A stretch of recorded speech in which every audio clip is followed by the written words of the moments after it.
वसई विरार शहर महानगरपालिका निवडणूक येत्या 20 दिवसांवर येऊन ठेपलेली आहे। अशा परिस्थितीमध्ये बैठकांचं सत्र आपल्याला सदैव पाहायला मिळत आहे।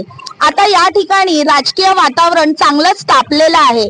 महायुती मार्फत बैठक घेण्यात आली होती। या बैठकीमध्ये राष्ट्रवादी काँग्रेस पार्टीला वगळण्यात आलेलं आहे।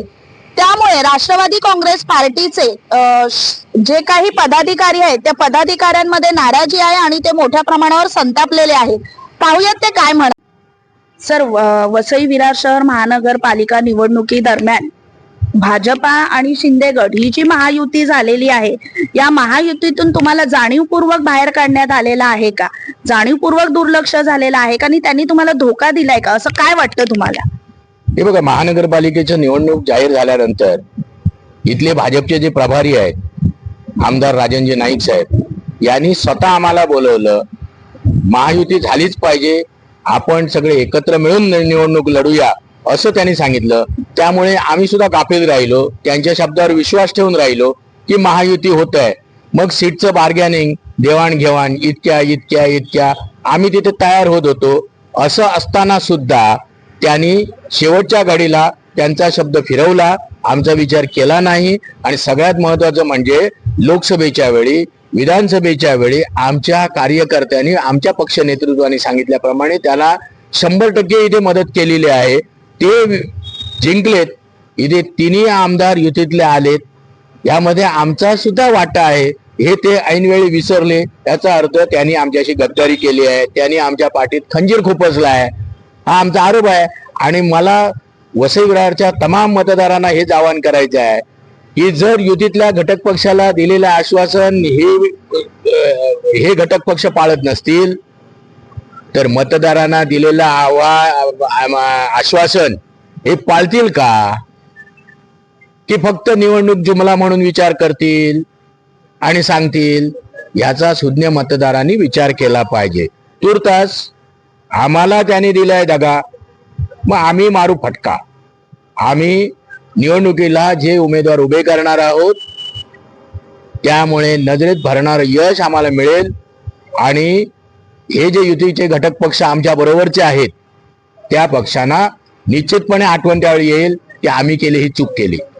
आमच्या चॅनलच्या माध्यमातून तुमची मुलाखत घेण्यात आली होती, त्यावेळेला तुम्हाला आम्ही प्रश्न केला होता की सुदेश चौधरी यांच्या निवासस्थानी जेव्हा बैठक झाली होती तेव्हा राष्ट्रवादी काँग्रेस पार्टी कुठेही दिसली नाही। पण सर, त्यावेळेला तुम्ही सकारात्मक भूमिका घेतली होती आणि त्यावेळेला तुम्ही असं म्हटलं होतं की काही वैयक्तिक कामाकरता तुम्हाला त्या मीटिंगला हजर राहता आलं नाही। परंतु 2 दिवसापूर्वी पुन्हा महायुतीची बैठक झाली, त्याच्यामध्ये ही राष्ट्रवादी काँग्रेस पार्टी कुठे दिसली नाही आणि एकंदरीत राष्ट्रवादी काँग्रेस पार्टीला वगळण्यात आल्याचं चित्र समोर आलेलं आहे। याबद्दल काय सांगाल?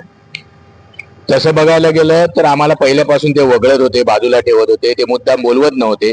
पण कुठेतरी युती होताना त्याला अडथळा निर्माण होऊ नये ह्या भूमिकेतून मी ते निमित्त सांगितलं होतं।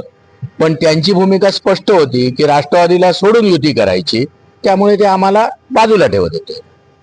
आता ह्या निवडणुकीच्या दरम्यान जर बहुजन विकास आघाडीने पुढे हात केला युती करण्यासाठी, त्यावेळेला तुमची काय भूमिका असणार आहे? ते बहुजन विकास आघाडी असो किंवा कोणी असो, युती करण्यासाठी भाजप शिवाय, शिंदे सेनेशिवाय जर कोणी हात पुढे केला तर ह्या घडीला आम्ही ते विचार करू त्याचा। पण जी भाजपशी आम्ही युती तोडलेली आहे ती पुन्हा होणे नाही। आता काल सर शरदचंद्र पवार सर गटासोबत तुमची बैठक झालेली आहे, तुमची चर्चा झालेली आहे, एकंदरीत काय चर्चा झाली? त्यांचे पक्षश्रेष्ठी मला भेटलेत, आमचं शिष्टमंडळ होतं। त्यांनी सांगितलं की आम्ही समविचारी पक्ष आहोत, का नको आम्ही एकत्र येऊन पिंपरी चिंचवड, पुणा महानगरपालिकेकडे जसं चाललंय तसं आम्ही इथे लढूया।